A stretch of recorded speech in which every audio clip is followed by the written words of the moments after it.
Only 11% of US consumers are willing to let AI make purchase decisions. Here's another interesting one. Google Marketing Live. They're launching a universal cart and agentic checkout. And that did a go live. This article's from May 20th. So this covers cross retailer cart access, or it's a cross retailer cart across search and Gemini. Partners include Nike, Sephora, Target, Walmart, Wayfair, and also Shopify merchants.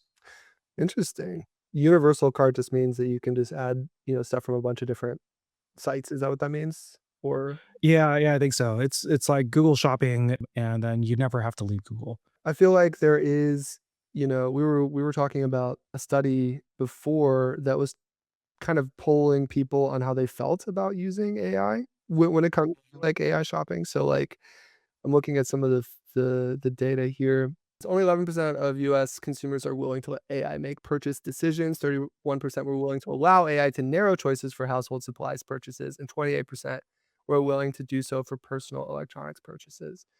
So, as far as like discovery goes, maybe this is a good discovery tool Mhm. ultimately, maybe.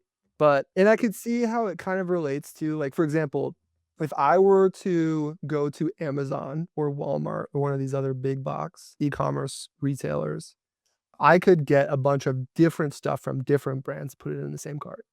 That's something that Amazon, Walmart have going for them that Mhm. smaller direct consumer brands do not, right? You have to go to Mhm. their website. You have to use their cart, right, etcetera.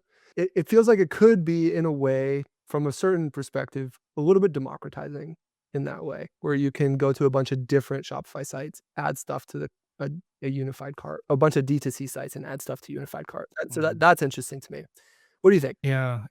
I think this is just another step, a step that makes sense for Google in search. I feel like I've yet to see a iteration of this that is that much more of a, I would say, win over the existing kind of Google shopping experience. But I think there's a lot of promise for a AI, not necessarily agentic, but just like AI powered search that allows me to kind of narrow things down to kind of the parameters that I want. Right. Because, for example, if I'm thinking about a particular type of shoe, like, hey, I want a shoe that kind of has these colors, kind of looks like this, but I also need a wide size because, like my feet are fat. And they, and it's actually on a lot of sites, a lot of brands, it's actually hard to find a wide sizing too. They have a wide sizing of this thing or that thing. The search, like, to the extent that AI will index across that and also be able to allow me to do that in a natural language sort of way, I think that's a big win for consumers and customers in general. The idea of having a universal cart, like, yeah, fine. Google has my payment information as well already. And so, yeah, just go buy it. Don't make me log into another site. Don't make me do this. Don't make me do too much of that there.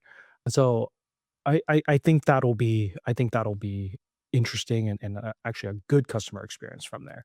To the extent that, like, I would want an agent to go in and make purchasing decisions for me rather than just surface for discovery and research. I think that's still out there and open. Right now, it's a no, but I've also seen that, for the most part, consumers are willing or using AI. 60% of consumers, it looks like, are using AI at least weekly, and with more than 1 in 5 now are starting to, with an LLM, to make decisions or start to research products. I think that's gonna continue to go up. So I was talking to another friend of mine, he's 70 years old. He's like, "Yeah, I use AI all the time to just, like, ask questions." Yeah. 70, so it's getting a lot of adoption among people for doing some just basic initial research, and I think that's where it's gonna be really strong. Yeah, I agree. You also mentioned wide shoes. So I just wanted to give a quick shout out to Lem's shoes. Lem's shoes is amazing. That's barefoot shoes, zero drop, wide fit, etc. Go check out Lem's shoes. Anyway, But they're not sponsoring those, by the way. no. We just really like. Yeah, no, I agree with you completely. I think that it's kind of a slow burn from an adoption perspective when it comes to like agentic shopping. But I think we've touched on this before. Things that feel like errand running are going to be the first things that people are going to trust to AI agents to make purchase decisions for. Like, Mhm. you know, I don't know, your favorite laundry detergent, stuff you already know you want, but personal shopping, the experience of shopping. I don't think that I think that's where, like, a lot of people get really messed up or really confused about AI's, like, usefulness or value.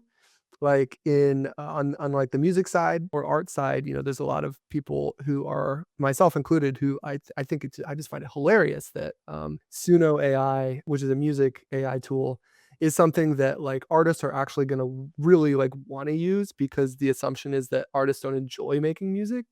I think that people are kind of making the same assumption about shopping. People enjoy shopping. You know what I mean? That's not something they wanna optimize out of their life, you know?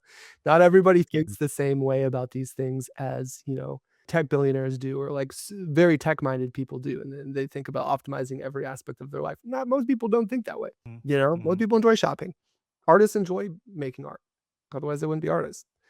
Yeah. Yeah. So it's like using AI to kind of delegate things that feel more like chores or like errand running.